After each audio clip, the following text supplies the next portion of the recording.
Signature by Syed Abdul Malik, translated and recited by Syed Ahmed Shah.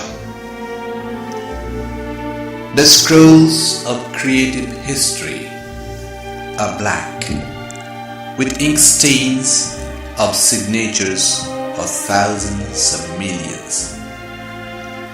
Signatures of countless unreadable names, some scribbled with tears, some soiled with infamy, while others signed with a sigh, decaying in a sea of tears for thousands of years.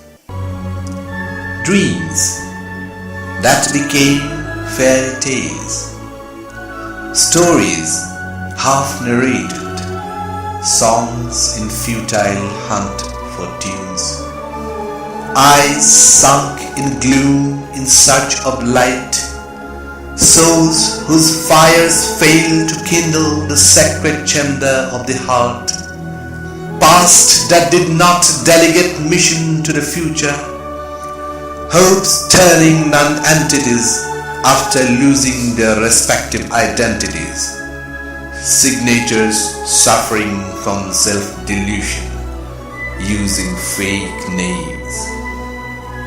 Let those remain buried under the dust on tattered pages of ancient scrolls.